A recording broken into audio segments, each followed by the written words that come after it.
Kabul airport کا control مل جانے اور امریکہ کے مکمل انخلا کے بعد افغانستان میں طالبان کا جشن لگاتار جاری ہے۔ حتمی ڈیڈ لائن سے 24 گھنٹے پہلے ہی امریکہ نے افغانستان کو الوداع کہہ دیا اور کابل ایئرپورٹ کا کنٹرول طالبان کے سپرد کر دیا۔ طالبان نے افغانستان سے امریکی فوج کے مکمل انخلا کے بعد ہوائی فائرنگ کر کے جشن منایا اور بدری یونٹ 313 نے کابل ایئرپورٹ کا کنٹرول سنبھال لیا۔ آخری پرواز کے فوراً بعد کابل شہر کی مختلف چیک پوائنٹس پر جشن منانے کے لیے فائرنگ کی آوازیں بھی سنی گئیں۔ طالبان نے ہوا میں فائرنگ کی، آسمان میں چراغاں کیا، پٹاخے بھی پھوڑے گئے۔ اس حوالے سے بہت سی ویڈیوز بھی سوشل میڈیا پر پوسٹ کی گئی ہیں جس میں طالبان جنگجوؤں کو ہوا میں فائرنگ کرتے ہوئے دیکھا جا سکتا ہے۔ اس کے علاوہ سوشل میڈیا پر ایسی بہت ساری ویڈیوز بھی وائرل ہو رہی ہیں جس میں طالبان کے مجاہدین سڑکوں پر سجدہ ریز ہو گئے ہیں، جہاں کھڑے تھے وہیں پر سجدہ شکر ادا کرنے لگے۔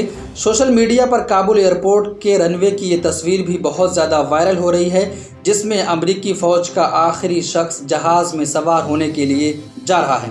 اس فوجی کے جہاز میں داخل ہوتے ہی افغانستان کی سرزمین پر امریکی موجودگی ختم ہو گئی تھی۔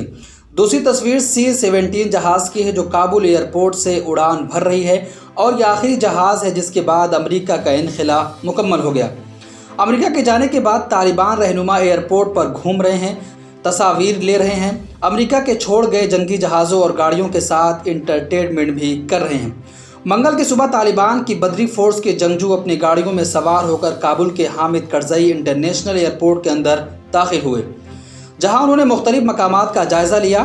بدری یونٹ نے ایئرپورٹ کے ہینگرز میں کھڑے 59 CH-47 ہیلی کاپٹروں کا بھی معائنہ کیا جنہیں امریکی افواج نے روانگی سے پہلے ناقابل استعمال بنا دیا تھا۔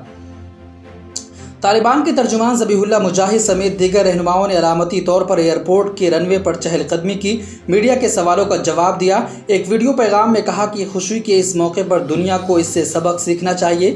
طالبان کے ایک اور رہنما حکمت اللہ واسق نے کہا کہ بالآخر افغانستان اب آزاد ہے، جہاں فوج اور شہری ان کے ساتھ ہیں اور تمام انتظام اب ان کے کنٹرول میں ہے۔ انہوں نے کہا کہ افغانستان میں ہر چیز پرامن اور محفوظ ہے، امید ہے کہ جلد اپنی کابینہ کا اعلان بھی کر دیں گے۔ ذبیح اللہ مجاہد نے اپنے ایک ٹویٹ میں کہا، آج کی شب افغانستان کے مقامی وقت کے مطابق 12 بجے باقی بچے ہوئے امریکی فوج بھی کابل ایئرپورٹ سے نکل گئے اور اس طرح ملک مکمل طور پر آزاد ہو گیا۔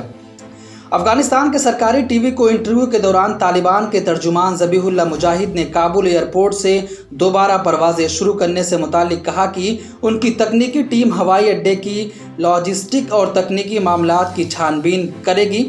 ان کی بقول، اگر ہم کابل ایئرپورٹ پر تباہ شدہ اشیاء کو اپنی مدد آپ کے تحت ٹھیک کر سکتے ہیں تو ہمیں کسی کی مدد درکار نہیں ہوگی۔ اگر تباہ حال ایئرپورٹ کی بحالی کے لیے تکنیکی یا لاجسٹک کی ضرورت پیش آئی تو اس سلسلے میں قطر یا ترکی سے معاونت طلب کی جا سکتی ہے۔ ذبیح اللہ مجاہد نے یہ نہیں بتایا کہ کابل ایئرپورٹ پر کیا تباہ ہوا ہے۔ امریکی سینٹرل کمانڈر کے سربراہ جنرل فرینک میک کینزی نے ایک بیان میں کہا تھا کہ فوج نے بعض نظام کو غیر مسلح کر دیا ہے جسے پھر کبھی استعمال نہیں کیا جا سکے گا۔ امریکہ نے اسلحے سے لیس 27 گاڑیاں اور 73 طیارے ناکارہ بنا دیے ہیں جو استعمال کے قابل نہیں رہے۔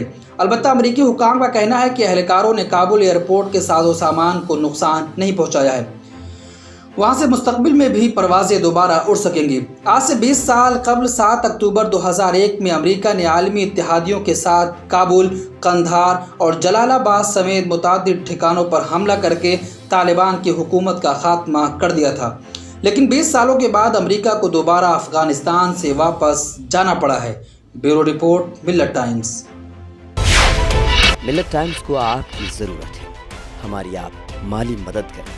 ہر مہینے صرف 100 روپے اور 1 سال کے لیے 1 سال صرف 1000 روپے۔ رقم بھیجنے کے لیے یہاں دیے گئے فون پے، گوگل پے اور پے ٹی ایم نمبر کا استعمال کر سکتے ہیں۔